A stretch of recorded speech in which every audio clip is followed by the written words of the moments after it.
Buen día, bienvenidos a la Academia Empresarial queproducto.com, el espacio perfecto para compartir conocimientos en el área de iluminación, telecomunicaciones, ferretería y la parte eléctrica.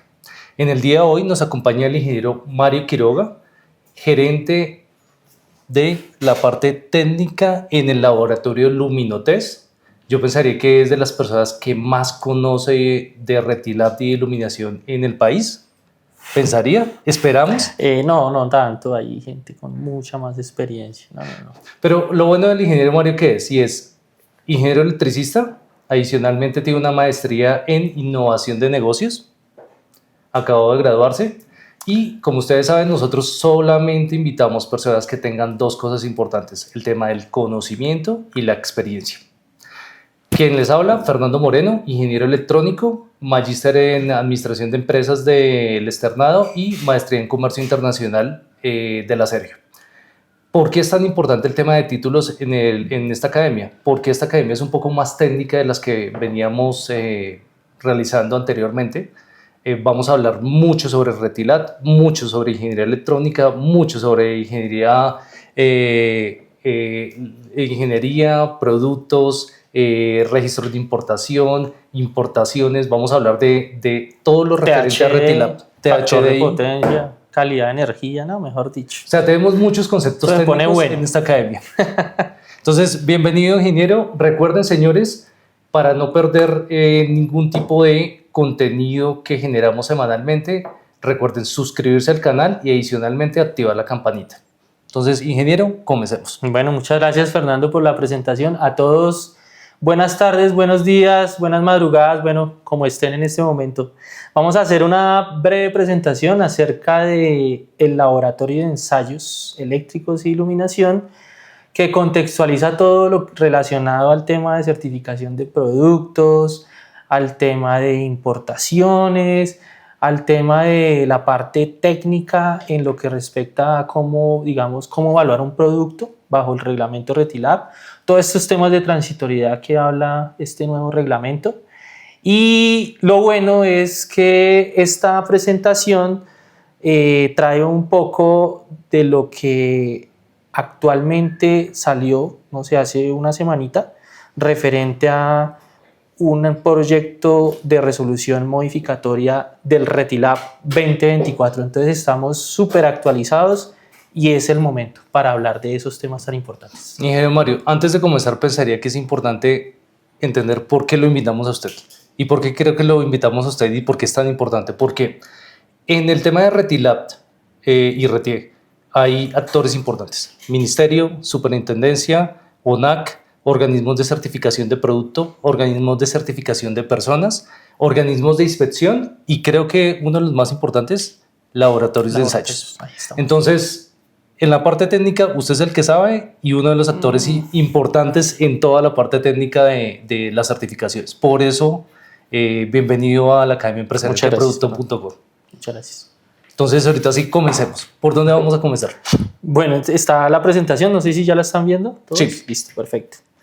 Entonces, dentro del contenido de la presentación, traigo a colación estos 5 temáticas. Digamos, para entrar en contexto en el tema de evaluación de la conformidad, está primero pues, la definición de un laboratorio de ensayos y pruebas, ese organismo evaluador de la conformidad, qué hace, para qué están esos laboratorios y cómo pueden apoyar el tema de la calidad y no solo eso, al consumidor, al usuario final, en torno a que los productos que lleguen a nuestro país o que se fabrican de nuestro país sean seguros y pues con todas las mejores prestaciones en cuanto a su desempeño, eficiencia energética y otros aspectos relevantes como la seguridad.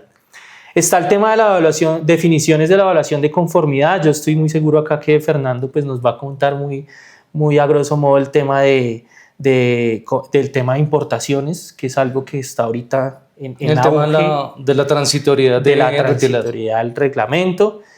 La tercera parte de la presentación está la definición de un ensayo. ¿Qué es eso de ensayos? ¿Por qué Retilab lo exige para los productos, que no es solamente los requisitos, sino particularmente los ensayos? Y el cuarto punto es ya hablar de la resolución 40150, que es la del reglamento que nació en mayo del 2024, pero como ya les comenté desde el principio, posiblemente vamos a hablar muy en detalle del tema de lo que viene con esta nueva resolución modificatoria que salió hace apenas 2 semanitas. Entonces, y el último es los retos en requisitos y ensayos, particularmente. Un temario bastante interesante y bastante técnico. Bueno, así, eso sí va a ser muy técnico. Listo, perfecto. Entonces, comencemos. Definición de laboratorio de ensayos y pruebas. Entonces, aquí está la definición tácita de qué es un laboratorio. Entonces, un laboratorio es el que posee una competencia necesaria para llevar a cabo, de forma general, la determinación de las características, aptitud o el funcionamiento de materiales y productos, ¿vale? Entonces, ¿dónde está el tema de esa evaluación de características, aptitud, funcionamiento, materiales y productos? Si vemos dentro del esquema global, miren, aparece el mundo por acá, aparece el país por acá, Colombia, ¿cierto? Y hay unos entes importantes que vigilan todo ese tema de comercial, que nos lleva hoy a hablar del tema de la reglamentación, de todo el tema de iluminación, ¿no? Entonces, fíjense que por un lado están las empresas, que son las que fabrican, importan, ¿cierto? Y por el otro lado está el consumidor final, casi nada, ¿no? Entonces, quien compra a esas empresas, pues, y espera ver el producto que sea lo más confiable posible, ¿no? En cuanto a seguridad, en cuanto a desempeño energético, bueno, en cuanto a todo lo que respecta a lo que debe entregar un producto y garantizar. Y transversalmente, fíjense quiénes están, los organismos que inspeccionan, vigilan y controlan todo ello, ¿no? Que lo que hacen es verificar que no entre un producto inseguro al país, que realmente lo que dice la ficha técnica es cierto, ¿sí? Con eso no hay competencia desleal, ¿sí? Tú dices tantos lúmenes, tú dices tantos otros lúmenes, hablando de flujo luminoso, ya empecé con lo técnico. Entonces, ¿será cierto eso? ¿Sí? El papel aguanta todo, entonces, ¿qué hacemos al respecto, no? Y entonces ahí, dentro de ese esquema de vigilancia y control, estamos también en parte como pilar fundamental los organismos que evalúan la conformidad. Entonces, si vas a competir, hazlo bien. Si vas a entrar a un producto seguro, pues veamos que sea realmente seguro y ello, porque pues cualquier producto puede entrar al país, pero existe la reglamentación y la reglamentación sabemos por qué nació, ¿no? Hubo un análisis de impacto normativo que resultó de verificar que la eficiencia energética en el país tendría que mejorarse en el tiempo, toda vez que tenemos que hacer más sostenible el planeta, que habían muchos casos de incendio, habían muchos casos de cortocircuito, de riesgo eléctrico, todo eso está fundamentado en algún análisis de impacto normativo. Y están los reguladores, ya hablando del tema del ministerio, quien sacó el análisis de impacto normativo y dijo, bueno, estos son los requisitos y ensayos que deben tener los productos de iluminación que entren al país o que se fabriquen o que se comercialicen. Entonces, ¿cómo se hace ese proceso de evaluación de la conformidad? Entonces, los laboratorios que hacen determinan las características de acuerdo a un método de ensayo. Y los métodos de ensayo están basados en normas técnicas. Entonces, uno como laboratorio lo que hace es seguir lo que dice un lineamiento normativo, digamos, cómo medir, por ejemplo, el THD. ¿Sabes cómo se mide el THD? Fernando. ¿Bajo qué norma? No. Eso, no sabe, pero ¿con qué equipos? De pronto, sí, para poner un contexto. ¿Eso es un analizador de espectro? Eso es un analizador de potencia, un analizador de calidad. Entonces, las normas nos dicen, listo, hay que utilizar un analizador de calidad con cierta exactitud, que esté calibrado, todo eso dice la norma, ¿listo? Entonces, ¿qué hace un laboratorio? Con un personal competente, demostrando que ese equipo está calibrado y demostrando otras cosas fundamentales, que es que el laboratorio esté acreditado con el ONAC y otras cositas, evalúe el desempeño en THD, por ejemplo, de ese producto. Si dio, ¿qué THDs dan normalmente? No sé, 10%. Todo depende del producto, 20, 60, 80. Exacto. Todo depende del producto. Entonces, el producto dice, no sé, el THD es menor al 20%, un ejemplo.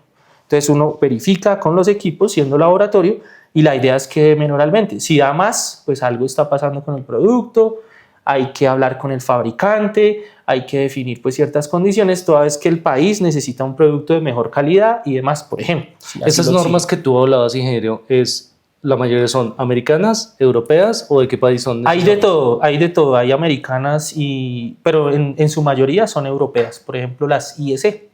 Ok. ¿Listo? Ok, entonces ya estamos más o menos en el contexto de para qué estamos los laboratorios de ensayos eléctricos y iluminación. Entonces, para asegurar ese tema y determinar esas características y aptitudes de los equipos y productos que entran al país. Ahora definamos el tema de evaluación de conformidad. Entonces, la evaluación de conformidad, ¿qué hace? Asegurar la apertura del mercado, proteger al consumidor, asegurar que haya competitividad e innovación. O sea, hacer que crezca el país de alguna forma. Eso es lo que hace la evaluación de la conformidad. Entonces, determinar esas características de desempeño de los productos para averiguar si realmente ese producto está diciendo lo correcto en su ficha técnica. Y más allá de eso, lo que hablábamos de la seguridad eléctrica, que una persona que vaya a hacer el mantenimiento o que toque el producto no se electrocute, cosas tan importantes, ¿o no? O por ejemplo una guirnalda navideña, ¿no? Ahorita se va a poner de moda el tema de las guirnaldas navideñas. Imagínate, eso tiempo atrás, ya ahorita está regulado.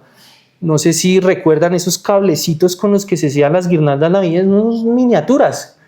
Imagínense eso conectado en tu casa y el cable tan delgadito que no soporte esa corriente, pues ¿eso qué genera, Fernando? Un incendio. Un incendio. Es un producto inseguro.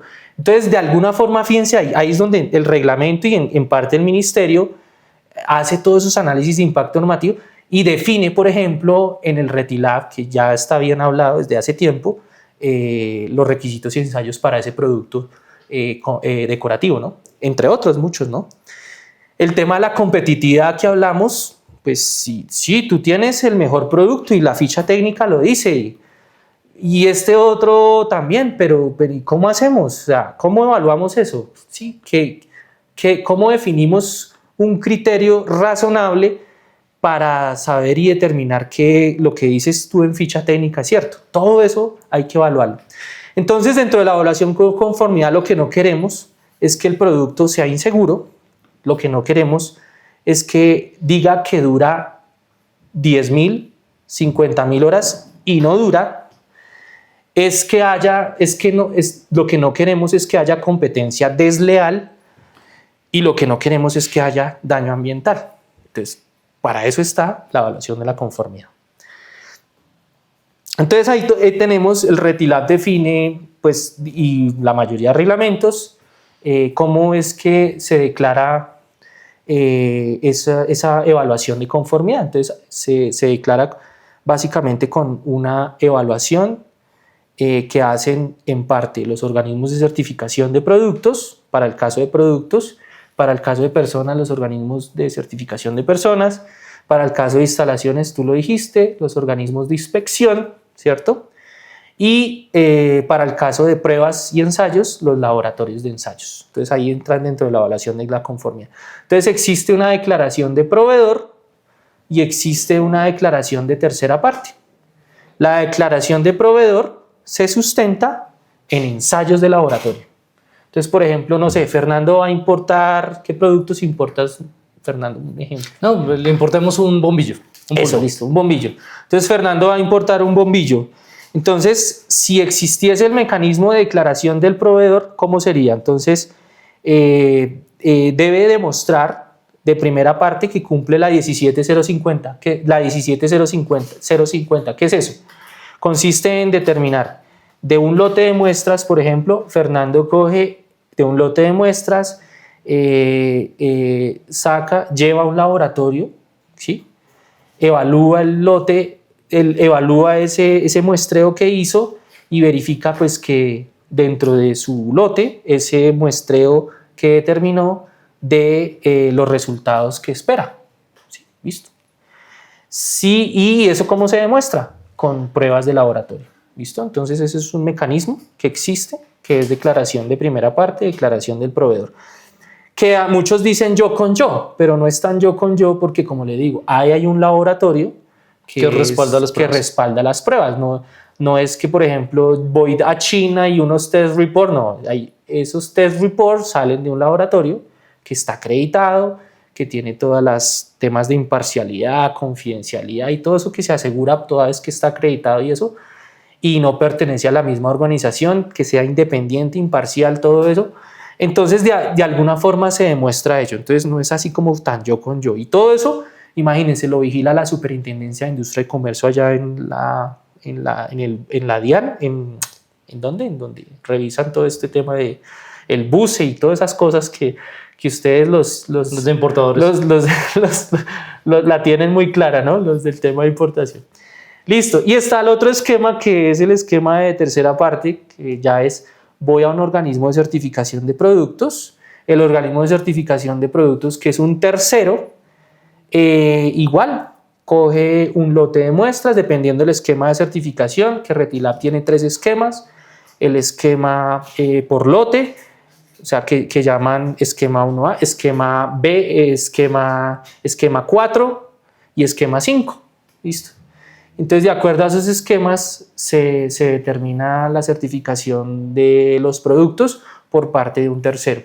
Igual, los organismos se basan de las pruebas de laboratorio para determinar el cumplimiento o no de lo que exige la reglamentación. Perfecto. Tengo una pregunta. ¿Declaración del proveedor es válido o solamente se puede a través de organismos de certificación? Entonces, la declaración, actualmente con el Retilab es con organismos de certificación, sino que dentro del proceso se pueden hacer declaraciones que de proveedor. Existen declaraciones de primera parte y de tercera parte. ¿Listo? Perfecto. ¿Para qué producto se podría, por ejemplo, declaración de primera parte? ¿Sí? En este momento en Retilab, por ejemplo. No, la verdad no sé. Ninguno. En este momento todos serían de tercera parte. Pero con la resolución 180540, ¿recuerdas que había unos que se podían entrar de primera parte?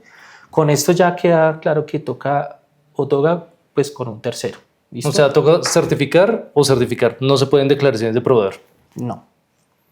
Hay unos temas particulares que establece el reglamento, por ejemplo, para traer insumos, materias primas, no sé, por ejemplo, los módulos LED están dentro de los requisitos y ensayos a productos Retilab, los módulos LED.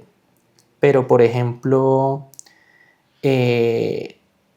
un fabricante en Colombia que haga luminarias, pues necesita módulos LED, ¿sí o no? Entonces, él puede entrar esos módulos LED al país si no los va a comercializar, si solo van a ser de muestra para efecto de su desarrollo de producto de iluminación. Ok. Sí, ese es digamos, esas son las famosas excepciones que establece el reglamento para algunos productos, ¿listo? Pero de primera parte, pues como tal no hay en este momento. Pero para comercializar productos es imposible a través de declaración del proveedor y solamente se puede a través de certificaciones de producto. Perfecto. Así es. ¿Listo? Sigamos entonces. Bueno, entonces ya claramente se identifican los dos esquemas de primera y de tercera parte, la importancia que tiene el laboratorio, ¿listo? Para evaluar ese desempeño y todos los temas relevantes. Entonces, una de las dudas que nosotros teníamos y que tienen muchos importadores es el tema de la transitoriedad de Retilab 2010 versus Retilab 2024, que es la resolución 40150 del 3 de mayo. Entonces, hay una cantidad de dudas frente a las importaciones y me parece muy importante coger y aclarar este tema. Entonces, aclaremos. Transitoriedad de importaciones de productos Retilab 2010 a Retilab 2024. Pero antes de continuar, que es importante hacer un disclaimer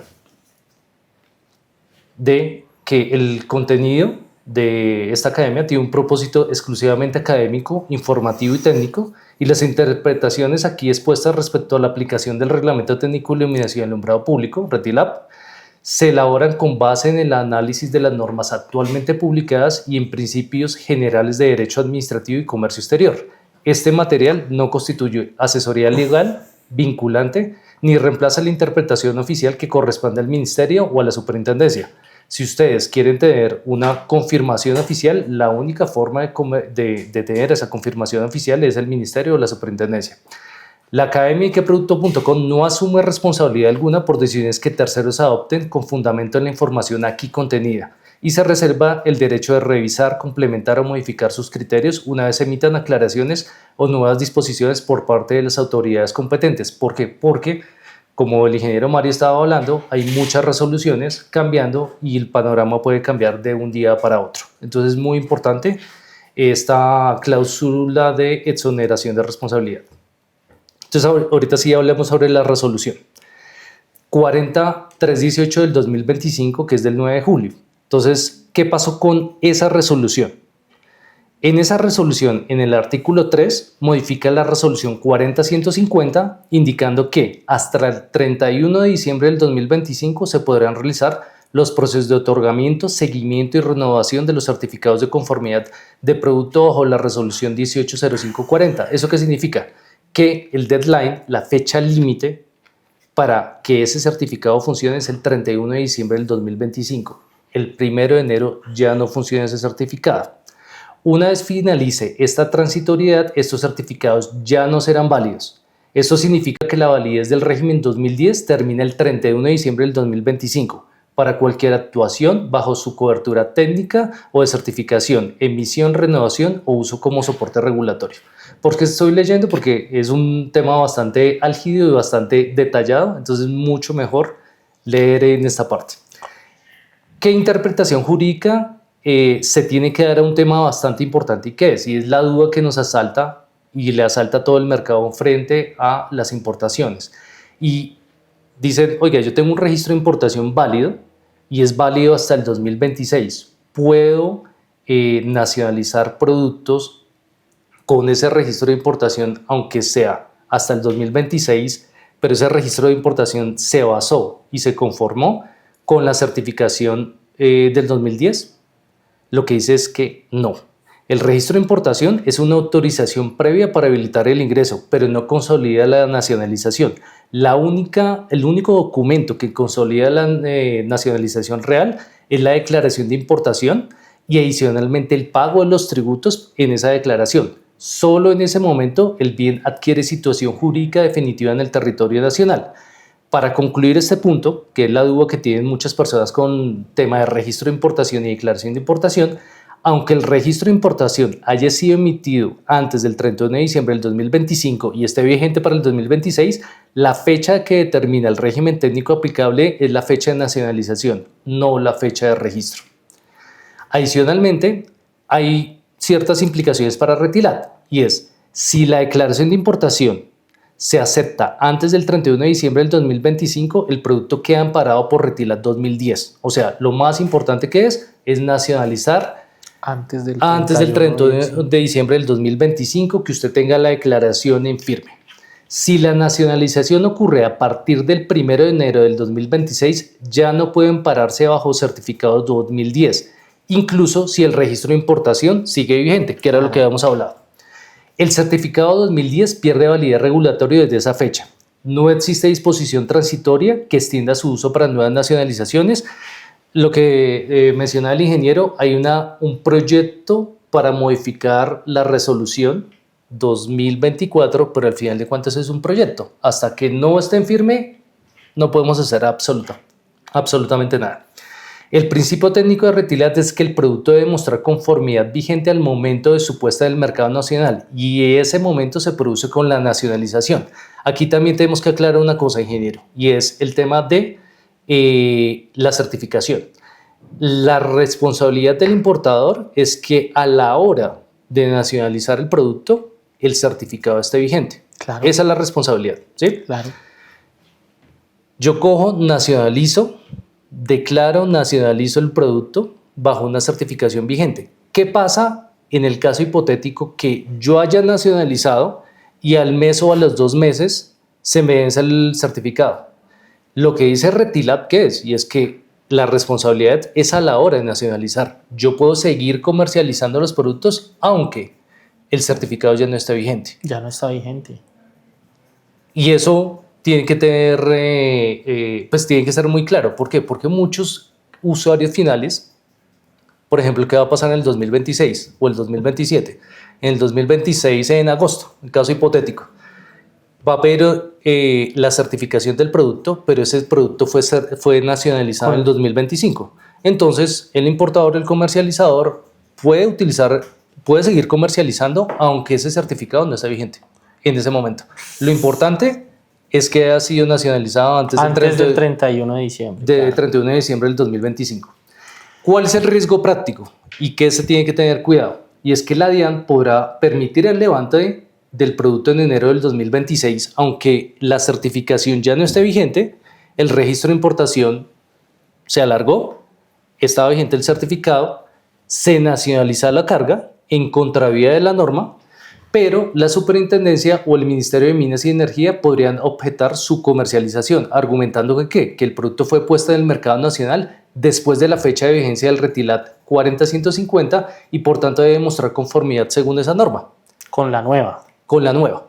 Entonces puede generarse un riesgo práctico y que si es que se nacionalice la carga del 2026, pero con el certificado viejo. Entonces que lo deje pasar la DIAN, ¿cierto? Por la cantidad y por una saturación documental o cualquier inconveniente, pero al final de cuentas la superintendencia y el Ministerio de Minas y Energía pueden coger y bloquear la comercialización. ¿Cuál es la recomendación técnico-legal? Primero, nacionalizar, pase lo que pase, antes del 31 de diciembre del 2025, si yo tengo el certificado 2010. ¿Sí? Ok. Todo lo que se pretenda vender se tiene que certificar, se tiene que nacionalizar antes del 31 de diciembre del 2025. Primero. Segundo, si un embarque no alcanza a llegar, solicitar a la fábrica certificado dual 2010 y 40-150, que es el 2024, o una declaración de conformidad del proveedor bajo la 40-150, pero al final de cuentas eso es un riesgo. ¿Por qué? Porque lo que vamos a ver en esta academia, en esta capacitación, es que los requisitos del 2010 versus los del 2024, los del 2024 son mucho más exigentes, mucho más definidos, mucho más especializados. Entonces, puede que no pase, puede que no cumple los requerimientos, porque tenemos muchísimos requerimientos. Tercer punto, mantener trazabilidad documental completa, registro de importación, el BL, fecha de llegada, la declaración en firma de la DIAN. Cuarto, si hay algún tipo de auditoría, la fecha de aceptación de la declaración de importación es la prueba determinante del régimen técnico aplicable. Si el producto se nacionaliza antes del 31 de diciembre, la situación jurídica se consolida bajo Retilat 2010 y usted podrá venderlo sin límite de tiempo, que eso es un tema importante porque también hay muchas dudas frente a eso. Sin límite de tiempo. Sí, ¿por qué? Porque no hay límite de tiempo. Porque realmente 40-150 lo que está hablando es no de prohibir un producto, sino es de la fecha límite que sea el 31 de diciembre del 2025. Si el producto se nacionaliza después del 1 de enero del 2026, aunque el certificado 2010 exista, ya no es válido para demostrar conformidad técnica frente al Retilat. Ok. ¿Claro el tema, mi estimado ingeniero? Bueno, desafío tremendo para los importadores que en este momento tienen carga en puerto o carga en tránsito. Y no me imagino de parte de los organismos evaluadores de conformidad que tienen tienen certificaciones con la 180540, ¿no? Después del 31 de diciembre, ¿cómo van a evaluar esos productos? ¿Cómo va a ser los seguimientos, por ejemplo? O sea, si ese producto ya viene en camino, me queda como la duda ahí, ¿me entiendes, Fernando? Porque ellos tienen que hacer un seguimiento a un producto que quedó con la resolución 180540 del 2010. Pero resulta que ya no tienen esa acreditación toda vez que el Retilab exige que estén acreditados con la 40-150. Entonces, ¿cómo será ese tema ahí particular de esos productos que quedan ahí en el...? Lo que nosotros estamos viendo es que la mayoría de los organismos de certificación de producto ya están actualizados. Exacto. O sea, ya están aplicando la 40-150, la de 2024. Esa es la clave, pero yo pienso que muchas compañías importadoras van a tener problemas en esa transitoriedad. Exacto. Ahí va a haber un temita particular. Sí, va a ser bastante interesante verlo. Entonces, yo me imagino que el organismo deberá velar porque esos productos que entren de alguna forma, bueno, que se estén nacionalizando o que estén en ese proceso, de alguna forma no les cause estragos después a sus clientes para que ese proceso de paso a la 2025 del retilá pues sea lo más prudente posible. Esperemos que sí, ¿no? Tal cual. Listo. Entonces ahora vamos con el tema de ensayo. ¿Qué es un ensayo? Determinar de una o más características de un objeto de evaluación de la conformidad de acuerdo con un procedimiento. Entonces ya lo dijimos al principio, utilizamos unas normas, las normas que nos dicen un método que establece un procedimiento para realizar el ensayo. Hablamos del analizador de potencia, que tenga ciertos errores, todo lo que determine la norma al respecto. Entonces, ¿qué hace el laboratorio para hacer ese ensayo? Entonces, el laboratorio se debe acreditar con la 17025, que es una norma para temas de laboratorio. No sé, como en los fabricantes, los importadores, la ISO 9001, ¿no? En el caso de los laboratorios está la ISO ISNTC 17025, entonces eso tiene todo el tema de evaluación pues para los encargados de hacer los ensayos, que en este caso son los laboratorios. Entonces, ¿qué determina eso? Entonces, existe de parte del laboratorio todo el tema de imparcialidad e independencia, entonces que asegure todos esos temas toda vez que va a evaluar un producto, que asegure la competencia técnica, que las personas que estén haciendo los ensayos tengan toda la competencia técnica para hacerlo, que la infraestructura y equipos sean los idóneos. Imagínense, no se puede con cualquier equipo, se debe garantizar las condiciones ambientales para hacer los ensayos, todo eso lo que determina la norma se debe garantizar, que se cumpla lo que dice el método de ensayo, tal cual al pie de la letra se debe determinar, que se asegure la validez de los resultados. No sé por si no lo sabían, los laboratorios deben hacer temas de ensayos de aptitud. ¿Qué es eso? Que se comparen entre laboratorios con una muestra de referencia, por decirlo así, y verificar que los resultados sean equivalentes, sean similares. Si este laboratorio está dando un resultado muy atípico, pues hay algo está pasando en el laboratorio, ¿me entienden? Entonces todo eso hay que asegurarse. Que los equipos sean calibrados, todo el tema de la trazabilidad, que eso genera confianza y pues la mejor forma es calibrarlos, toda vez que si se calibra un equipo pues sabe uno si está midiendo bien o está midiendo mal. El manejo de las muestras, que el producto que trajo el cliente, el importador, fabricante, productor, pues se asegure con todas las condiciones necesarias para hacer el ensayo y pues como en todo proceso, ¿no? Mejora continua. ¿Listo? Ok, listo. Ahora sí hablemos de la resolución. Bueno. Entonces, actualmente está la resolución 180540 que ya nos comentó Fernando, que sigue vigente, ¿cierto? Sí, hasta el 31 de diciembre del 2025. Perfecto, listo. Y salió entonces la del 3 de mayo, que es la resolución 40150, que bien lo dijo Fernando, eso hizo un cambio total. Y son más requisitos, son más ensayos para los productores y no solamente para los productores, para las personas, imagínense que tienen que hacer diplomados para las instalaciones, ahora hay seguimiento de procesos de inspección de instalación, es una serie de cambios significativos y todo eso surtió, como les dije en un principio, de un análisis de impacto normativo que hizo el Ministerio de Minas y Energía. Y después salió hace poco la resolución 40138 del 9 de julio del 2025, que ya nos comentó Fernando, que ahí aclara lo de los periodos de transitoría hasta el 31 de diciembre. Ahí es donde determina esta resolución, es la que realmente está determinando la vigencia del reglamento resolución 180540 y que después de ahí certificado con la resolución 40150 de mayo. ¿Listo? Y hace poquito, imagínense, hace poquito salió un proyecto modificatorio del reglamento, que es la resolución del 22 de octubre del 2025, que en este momento, ¿hoy es 31 de octubre, en este momento está en consulta pública.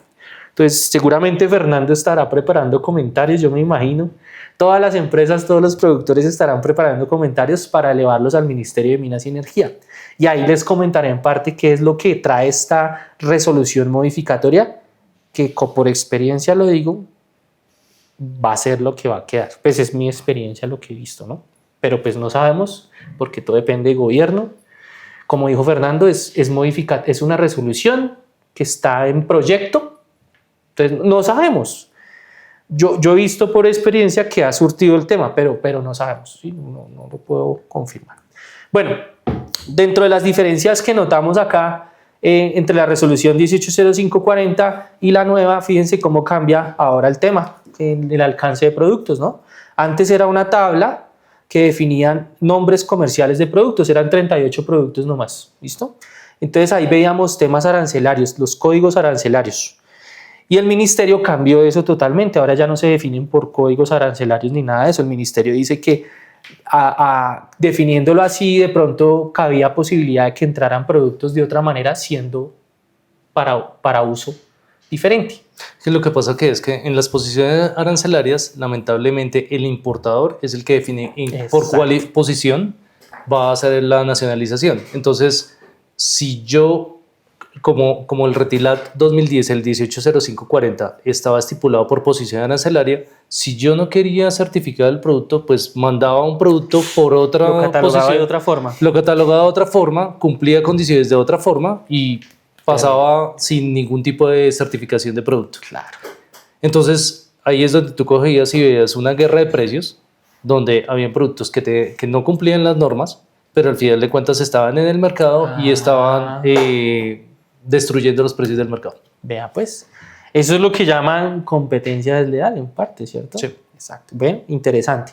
Entonces, ¿qué dijo el Ministerio de Minas y Energía? Viendo este tipo de cosas, haciendo su análisis de impacto normativos, definió ahora los productos de acuerdo a su uso, particularmente hablando. Entonces ya nos olvidamos de aranceles. Ahora es uso, listo. ¿Usted para qué va a vender este producto? O sea, en su ficha técnica, ¿qué determina o qué uso determina ese producto? Y de acuerdo a ese uso yo lo evalúo. Por ejemplo, una cosa es un producto para una iluminación de un túnel, ¿sí? Es un producto súper seguro. Y otra cosa es para, no sé, el parque del conjunto residencial, un proyector, por ejemplo, ¿sí? No es lo mismo, no es lo mismo. El uso determina otras cosas particulares como los parámetros que hay que evaluarse. En un túnel pues se requiere mucho temas más exigentes y pues no sé, en el parque de tu casa o de tu conjunto residencial pues no, ¿cierto? Una cosa es una luminaria para alumbrado público, imagine que ilumine una vía, que necesitamos que esté bien iluminada, toda vez que si no está bien iluminada, pues imagínense la cantidad de accidentes. Y otra cosa es para, no sé, un sendero peatonal. Para un sendero peatonal de un conjunto residencial privado. No, eso es otro cuento, ¿sí? Todo depende del uso. Las exigencias demandan, pues, o determinan, pues, ese tipo de connotación, ¿no?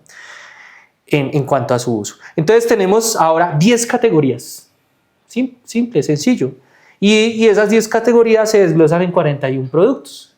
Entonces la tarea que les queda a los productores ahora es definir de todo su portafolio de productos a cuál categoría se relaciona, con cuál categoría se relaciona, y así el organismo que evalúa el producto, el certificador, determine cómo evaluarlo, ¿cierto? Entonces ahí tenemos la tabla de aranceles y las diferentes categorías que determina el nuevo Retilat. Entonces están las fuentes luminosas, por ejemplo las cintas LED, los módulos LED, las bombillas de estado sólido, los tubos LED, todo eso son fuentes luminosas. Están las luminarias para espacios interiores, ¿cuáles son? Pues los paneles LED, las herméticas, todas las que se usan para ese tipo de instalación de iluminación interior. Están los productos de iluminación de espacios exteriores, ¿sí? También están los de alumbrado público, o sea, son diferentes usos. También están los de áreas clasificadas y especiales, también están los de túneles, también están las decorativas, también están los sistemas de telegestión y otros que caben dentro de ese tipo de productos de iluminación, y también accesorios eléctricos y electrónicos, por ejemplo los drivers, ¿sí? Los atenuadores de iluminación, todos esos productos entran dentro de esa categoría.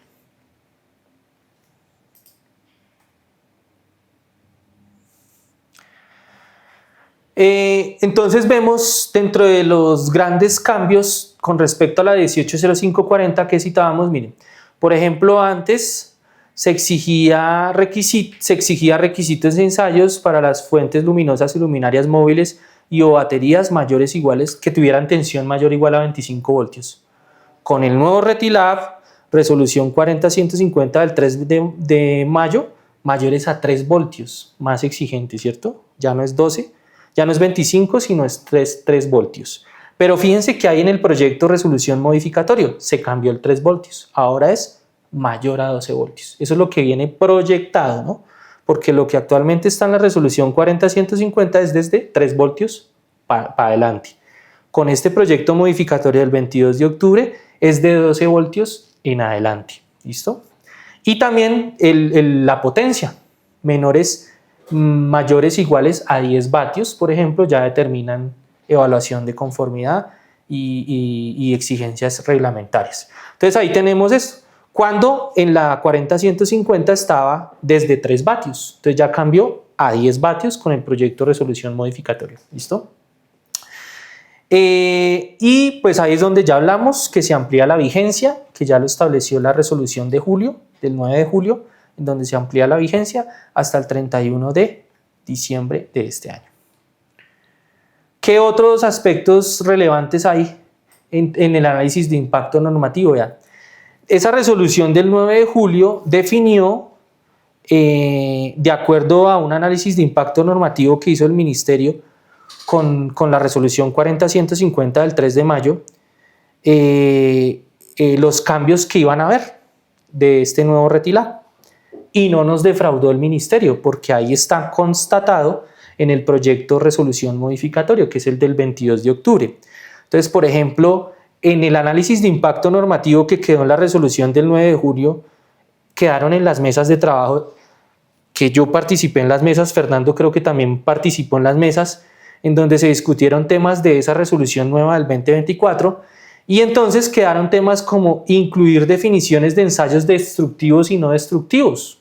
Ahí quedó eso, o sea, los productores no sabían cómo, y los organismos cómo determinar es que si es destructivo o no destructivo el ensayo, y la validez de los reportes con fecha mayor a 1 año. Entonces, ¿qué hizo el Ministerio en esta resolución modificatoria del 22 de octubre? Pues no nos defraudó y tuvo en cuenta eso, y entonces ya incluyó esas definiciones, y ustedes lo ven en la página web, y ya incluyó lo de los reportes válidos mayores a 1 año. Entonces ya está ahí ese temita particular. ¿Qué más decíamos en esas reuniones que se establecieron con base a ese nuevo reglamento? Permitir el uso de stickers. ¿Se acuerdas que decía la palabra que no se podía uso de stickers? Sí. Evitando uso de stickers. Y que se necesitaba grabado. Y que se necesitaba grabado. Uy, eso es complicado para todos los productores. El Ministerio no nos defraudó. Ya. En la resolución modificatoria, que supuestamente es la próxima a salir, ya dijo, se permite. O sea, pues no lo dice como tal permite, ya quitó el tema de stickers, particularmente, evitando, lo quitó. Entonces, desde este momento, desde que se demuestre que ese sticker sea indeleble, imborrable, legible, perfecto, ya no hay problema, ¿listo? Entonces, no nos defrauda en ese caso. También el tema de eliminar ensayos redundantes, también en la nueva resolución eliminó varios ensayos redundantes. También estableció el Ministerio el tema de los requisitos de autonomía de las luminarias de panel fotovoltaico integrado, ¿te acuerdas? Sí, que eso tiene un impacto. Tremendo. ¿Por qué? Porque al final de cuentas mantuvo para alumbrado público vial las 36 horas, pero bajó de 18 y bajó a 12 dependiendo del uso. Exactamente. Pero entonces ahí también tuvo en cuenta eso y precisa el Ministerio que listo, no hay como metodología de ensayo, entonces al menos declararon la ficha técnica y nos pone una ecuacioncita para el cálculo, y ahí nos dice cómo se calcula la autonomía, que es con base al voltaje, a la temperatura, a la tensión de descarga y a la potencia de la luminaria. Entonces, de acuerdo a eso, quienes vendan ese tipo de productos, pues establecen ese calculito ahí en la ficha técnica y puede determinar si la autonomía o no es precisa, lo que dices, Fernando, ¿no? Que en vías, para uso de vías, 36 horas, para uso de otros espacios de alumbrado público, 18 horas, y para uso exterior, 12 horas. ¿Listo? ¿Qué más? También el Ministerio colocó en la nueva resolución que está en proyecto y que también surtió el análisis de impacto normativo que se hizo en diciembre. Como les digo, eso fue que se reunieron a gremios, a varias empresas y entidades, inclusive estaba la DIAN, la Superintendencia de Industria y Comercio, se reunieron allí y todos votamos qué había, qué no había que quedar. O sea, fue algo transparente. Y quedó el tema de eliminar requisito de las luminarias de alumbrado público de no tener refractores, ópticas o lentes de acrílico. Entonces ahí decían en Retilá que no se podía por nada del mundo acrílico. Ya quedó que se eliminó el requisito. Entonces, y eso es un ya buen punto entrar. porque la tecnología está cambiando, está evolucionando. Exacto. Compañías como Signify están concentrados en No en estas ópticas, entonces, y son mucho más eficientes que... Bueno, interesante, chévere. Entonces fíjense, ahí permite ya ese tipo de cosas. Por ejemplo, también, este tema también era un poquito complicado para los productores. Ahora se permite, con esta resolución modificatoria, permitir con un único certificado de producto, certificar productos fabricados de diferentes plantas. Porque decían que si tú fabricabas un producto en diferentes plantas, tenías que demostrar conformidad o certificación con cada una de las plantas en donde fabricaba los productos. Pero ahora permite que con un único certificado se demuestre eso. Entonces, y mira que eso tiene un impacto gigantesco, sobre todo para las compañías grandes que tienen 22, 23 proveedores, pues les tocaba hacer 23 proveedores multiplicado por el número de familias, o sea, podía generarse 100, 150 certificados. Me imagino. Caso contrario, sí se permite un único certificado de productos para las 23 fábricas, pues se van a manejar 23 certificados, no 100 y pico de certificados. Entonces, esta es interesante. Bueno, listo. El otro tema que también el ministerio determinó, pues hay muchos errores de digitación y mejoras de redacción. Listo, ahí quedó, ahí está en esa resolución del 22 de octubre. Y entre otros que aplican a personas, pues no me compete el tema, pues en este momento estamos hablando de productos, pero por ejemplo a los inspectores ya no se les va a exigir la especialización de iluminación, todo es que hay solo una universidad que la dicta en el país. Y pues sí, complejo, ¿no? Entonces ya ahí se les determinó a los inspectores que con el diplomado las 120 horas y bueno, todos esos temitas que sabemos, particularmente hablando, ya podrían hacer la inspección. Mira que teniendo en cuenta del 2010 al 2025, el salto de exigencia, yo hice una relación de qué estaba difícil cumplir del 2024 versus 2010. Entonces, súper. Bulbos, muy fácil de cumplir, o sea, con bulbos no hay tanto problema. Con luminarias downlight. Perdón, Fernando, en bombillas. Bombillas. Pero no se les exige una eficacia alta, ¿no? ¿O está bien? Pero ya se estaba en el mercado, ya estaba esa eficacia. O sea, la mayoría de las bombillas estaban cumpliendo 90 lúmenes por vatio. Uy, súper buenas. La mayoría. ¿Por qué? Porque la tecnología ya está madura, entonces 90 lúmenes por vatio no está difícil de cumplir el tema de bombillos. Bueno, ¿sí? Interesante, no sabía. Luminarias Slim Downlight. Ok. El problema, ¿sabes qué es? El THDI. Que el THDI es bastante bajo, que es un menos del 20%. Complejo. Y otra cosa es que tiene que ser aterrizada la luminaria. Entonces tiene que ser con por la tierra el cableado, que la mayoría no está cumpliendo. No lo tiene. ¿Por qué? Porque si la estructura es metálica, tiene que tener por la tierra. Claro. Y la mayoría del mercado tiene estructura metálica, aluminio, hierro o hierro colado, pero al final de cuentas no está aterrizado. Ahorita se va a requerir el aterrizaje de la luminaria. Luminarias downlight integradas cumple sin problema. ¿Por qué? Porque el cuerpo es plástico, entonces no tiene que aterrizarse. Los tubos LEDs, el requerimiento era de el THDI de menos del 60%. Okay. Pero con el último proyecto de cambio van a aumentar el THDI a 100%. Okay. Entonces los tubos no van a estar tan complicados de pasar. Paneles de LED, en eficacia y en todo está bien, lo único es que tiene que ser aterrizado. Proyectores, el THDI es un problema. Ahorita vamos a hablar de THDI, que es de menos del 20%. ¿Y eso qué genera? Que si el THDI es de menos del 20%, el factor de potencia tiene que ser alto. Tiene que ser alto, ya vamos a hablar de THDI. Y otra cosa es el IK, que el IK de los proyectores tiene que ser más de 0.8. Pues tiene que ser 0.8. Y 0.8 tú sabes que eres laboratorio de alumbrado público. Ese es de alumbrado público, ese es bastante fuerte el 0.8 para proyectores. Okay. Y adicionalmente, la vida útil tiene que ser de 50.000 horas. Entonces, los proyectores de baja especificación que se estaban viendo en el mercado ya no se van a ver. No sé, como de 30.000, ¿cuántos eran las vías? 10.000, 15.000, 15.000, 20.000 y ahorita pasa a 50.000. Uf, claro, les pega durísimo. Luminaria High Bay cumple, pero las de buena especificación por el tema de vida útil, el tema de THDI que hasta el momento es menos del 20%. Con el proyecto se mantiene ese menos 20%. Sí. Y las luminarias solares también hay un problema, y que es que en luminarias decorativas, y luminarias de alumbrado público como reflectores y luminarias como tal, se necesita un IK 0.8, y un IK 0.8 también en solares es bastante alto. Entonces, no, y siendo decorativas se les exige ese IK. Interesante.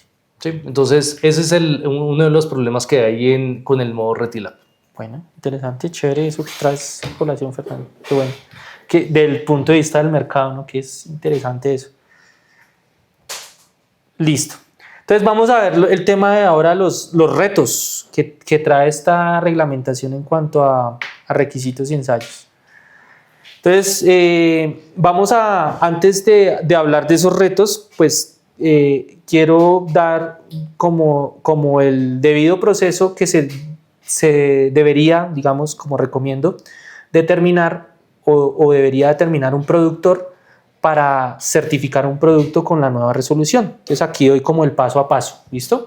Entonces no sé, Fernando va a traer un panel LED, ¿listo? Vamos a traer un panel LED. Entonces, lo primero que tiene que hacer el Fernando es, la recomendación, ¿no? Es verificar el uso. Entonces, ¿para qué quieres ese panel LED? Entonces, tienes varias opciones para iluminación comercial, ¿cierto? Para iluminación de áreas especiales, también hay paneles LED. O para otros usos, no sé qué otro tipo de uso tendrá un panel LED, ¿listo? Entonces, definiendo el uso, recuerdan lo que dijimos al principio, vamos a definir primero el uso, ¿listo? Entonces, supongo, listo, Fernando ya definió que ese producto, de acuerdo a su ficha técnica, comercial, listo. Vamos por el tema comercial. Entonces, después, el siguiente paso es demostrar requisitos y ensayos generales en el reglamento de acuerdo a ese uso. Entonces, me voy a los artículos que determina el reglamento en el libro 2, desde lo general a lo específico. Recuerdan que habían unas categorías, entonces tendríamos que coger la categoría luminarias de iluminación interior, porque es un panel LED para interior, y ahí me voy desde lo general a lo específico. Entonces, lo general como luminaria de interior y lo específico como panel LED, ¿listo? Entonces, desde lo general vemos y verificamos antes de ir a un proceso de certificación con un organismo de certificación, verificamos que todo lo que diga la ficha técnica pase. Sencillo, o sea, es velar por eso. Y pues me imagino muchos fabricantes, portadores, pues tienen sus personas a cargo para evaluar esos temas de calidad, ¿no? Entonces, antes de mandarme a la certificación, porque si no, entonces una no conformidad, ¿cuánto pega una no conformidad, no, Fernando? En tiempos, en procesos, y por allá, no sé, en el container detenido y eso, ¿cuánto es que vale el día? $250 en Buenaventura. No, $250, imagínense. Entonces, antes de mandarme a ese proceso, pues hago esa respectiva evaluación, ¿no? Listo. Entonces, después me voy a el tercer paso, es demuestro los requisitos y ensayos específicos. Entonces, como ya sabemos que Retilab tiene categoría general y los específicos, entonces me voy al específico, que sería panel LED, ¿listo? Y ahí igual evalúo que se cumpla todo a cabalidad. Listo, entonces está ahí, pues pongo el ejemplo, demostramos los requisitos con el artículo y demostramos los específicos. Dentro de los generales, entonces, por ejemplo, está el tema de archivos fotométricos de libre descarga en la página web. Entonces, por ejemplo, hoy ¿en qué producto? Vemos que podemos descargar fotometrías. Eso es súper chévere para los diseñadores de iluminación. Yo he hecho diseños de iluminación y a mí de verdad me facilita eso la tarea, toda vez que uno encuentra fácilmente la fotometría de los productos y las puede. Pero entonces acá dice que debe ir en la página web del importador o productor, ¿sí? Ahí debe haber un tema particular. Y eso ser de libre descarga. Las fotometrías son las que usamos para hacer diseños de iluminación, para determinar cuántas luminarias se van en el espacio. Todo eso es pues, sumamente importante para un proyecto de iluminación. También el tema de disposición final de residuos. No solamente hay que tener en cuenta el Retilab, sino la recolección y gestión que lo establece Retilab. Toda vez que tú traes un producto que al final va a ser basura, ¿sí? Se va a desechar. Entonces, de alguna forma hay una responsabilidad del importador y productor, toda vez que ese producto, después de su uso, pues va a contaminar. Entonces, ahí hay una responsabilidad que tiene el productor adquirida y el Retilab la determina ahí también. Igual están pues otras leyes transversales que determinan ese tema de ambiental, como las cajas, los empaques, ¿cierto? Sí, RAE también. RAE, todo eso, listo. Y mira que en el certificado aparece que los importadores no solamente tienen que tener el certificado de producto, sino que también tienen que estar solucionando el tema de RAE. Uf. O sea, cada vez más requerimientos para poder importar un producto. Y yo me imagino eso, al final lo siente el usuario final, ¿no? Sí, claro. Al final de cuentas, en el tema de importación, cualquier sobrecosto del proceso, el importador lo único que hace es coger y transferir esos sobrecostos al producto. Claro. Entonces, realmente se empieza a incrementar el precio del producto. Pasa, por ejemplo, con el tema de los productos con resolución 2024. Y es que los requisitos son mayores, se va a aumentar los costos de los productos, obviamente se tiene que transferir esos costos al mercado. Claro, complejo. Bueno, y el otro es, por ejemplo, si el panel LED tiene requisitos de función integrada adicionales a la iluminación, por ejemplo, que uno pueda prender desde el celular o desde un medio inalámbrico, pues sabemos que internamente hay un consumo, ¿no? Porque aunque no esté prendida la luminaria, no esté funcionando el sistema de iluminación, internamente hay un consumo y ese consumo es suficiente. No sé, en un centro comercial pueden haber no sé cuántas luminarias, 100, 200, 1000. Eso al final de cuentas pues es un tema de eficiencia energética y demás. Entonces el Retilab trae a colación ese tipo de requisitos y ensayos para esos productos que tengan esas funciones integradas. Entonces no sé si es el caso, ese panel LED, si tiene esa opción, pues habría que aparte cumplir esos requisitos y ensayos. Muy bien.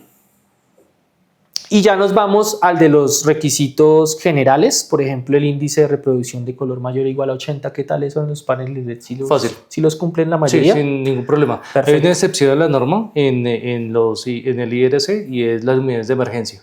Okay. Pues que se acepta, no hay requerimiento. Esa parte, listo. Y con el proyecto de resolución también se reduce la obligatoriedad de cumplir el THI a luminarias de emergencia, que antes no lo teníamos. Antes no tenía. THI de emergencia. Vea pues. Bueno, listo. Aislamiento clase 1, 2 y 3 también, no hay problema, listo. El ICA que determine el productor. Sí, sin problema, pero al final de cuentas recordemos que el ICA mínimo y IP mínimo es ICA 02 y IP 20. Antes, en el anterior Retilab, uno podía colocar un ICA 01. Ok. Ahorita subió a 02. Desde 02 en adelante. Listo, perfecto. Y el calibre de los conductores, no hay problema. El IP. Hay un impacto durísimo en costos, ¿sabes? En que uno no lo analiza tan bien, y es el tema de downlights. Que el costo del producto es muy bajo, entonces el cable conductor, dependiendo del calibre, varía bastante el precio. Y sobre todo, ¿sabes dónde puede haber un impacto durísimo? Es en el tema de los sockets. Por ejemplo, los sockets GU10, sí.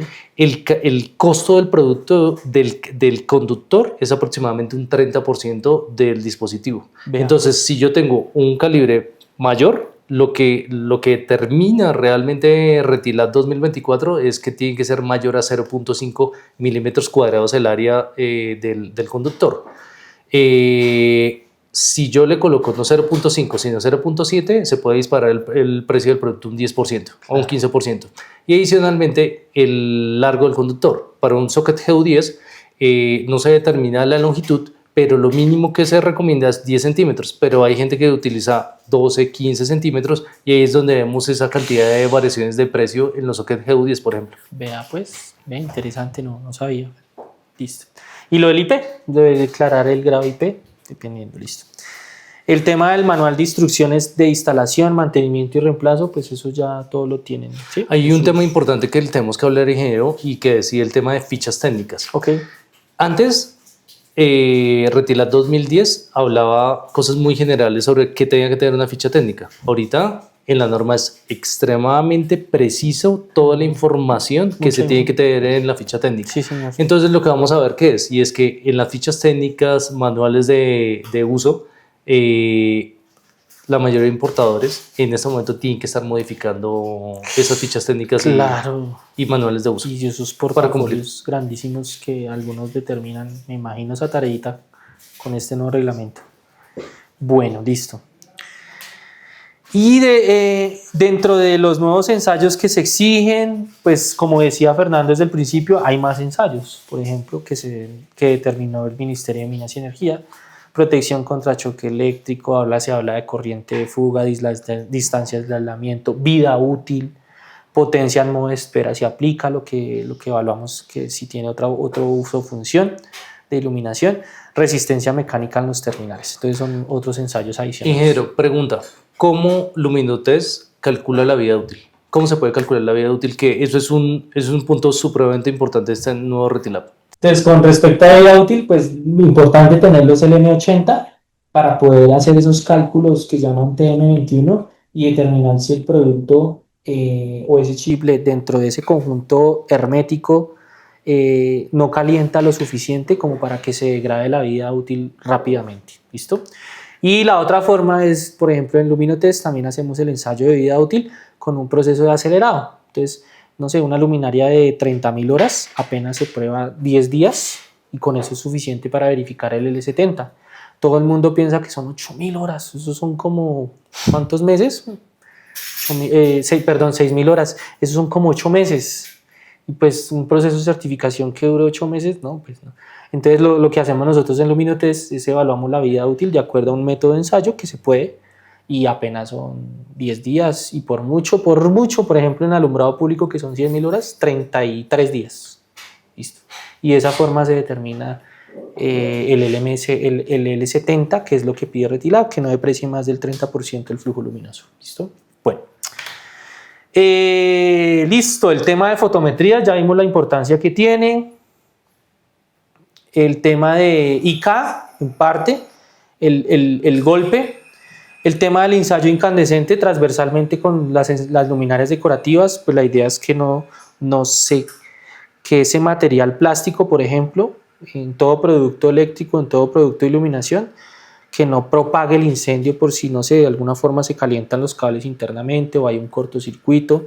La idea es que ese plástico pues garantice una instalación segura. No sea inflamable. No sea inflamable, correcto.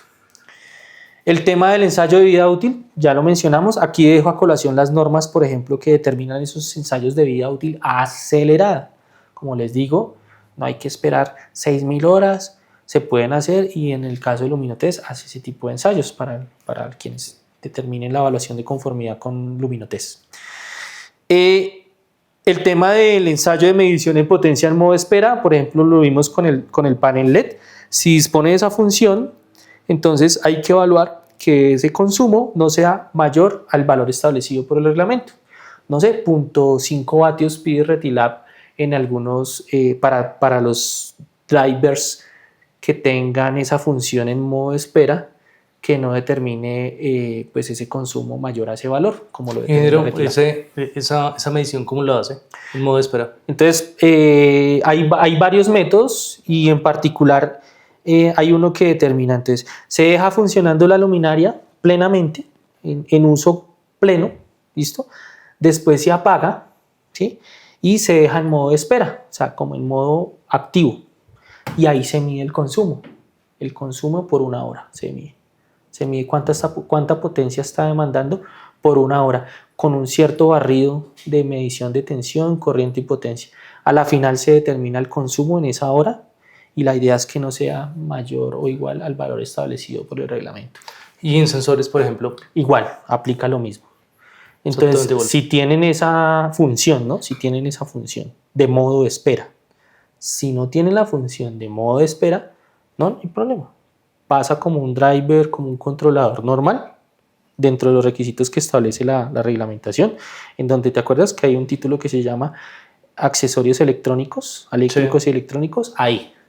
Pero si tiene la función modo espera, entonces ahí sí ya toca hacerle esa evaluación Pero si yo terminal. tengo un sensor le coloco, lo quiero activar, pero quiero saber cuánto me consume el sensor, no la carga. Sí, Le coloco una carga modelo de referencia y Sí. mido cuál es la carga adicional del sensor. no, ahí es ese es otro tema, porque no tiene esa función adicional, ¿listo? La función normal del sensor es atenuar, eso es su función, su operación normal, ¿sí me entiendes? Dentro de su operación normal, pues uno que evalúa características eléctricas, que sea seguro, el tema de, por ejemplo, los drivers que también aplica, el tema de los parámetros eléctricos, el THD, por ejemplo. Pero más allá de eso, si no tiene la función de espera, no hay problema, porque como tal eso es su funcionamiento normal, ¿entiendes? ¿Listo? Ok. El tema de en el ensayo de etiquetado, ya vimos que con este nuevo proyecto modificatorio que se trajo el 22 en octubre, 21-22 de octubre, en lo que referencia a la frase evitando stickers, pues ya no va. ¿Listo? Entonces ya se puede usar stickers toda vez que cumpla el rotulado, como debe ser. Listo. El calibre de los conductores que ya mencionaste tú, Fernando, la importancia que tiene y que mínimo es 0.5, 0.5. 0,5. Entonces, Para y eso sockets, está, pero al final de cuentas depende de la corriente. depende de la corriente, correcto, ahí es donde yo iba. Entonces, dependiendo de la corriente que demande el producto de iluminación, pues se va a determinar el calibre. Entonces, en el laboratorio que hacemos, a partir del método de ensayo de medición del área del conductor, se determina el calibre y la idea es que sea mayor o igual a lo establecido. Y el tema de las luminarias fotovoltaicas, que ya hablamos, el tema trascendental de la autonomía. Retilab dice sí o sí sin dimerizar. O sea, tiene que estar a plena carga. O sea, ahí ya determinó que es a plena carga la autonomía. No se puede atenuar ni nada, es a plena carga. ¿Listo? Entonces, pero entonces la ventaja, el mismo Retilab en el proyecto modificatorio menciona pues que no existe metodología de ensayo y demás.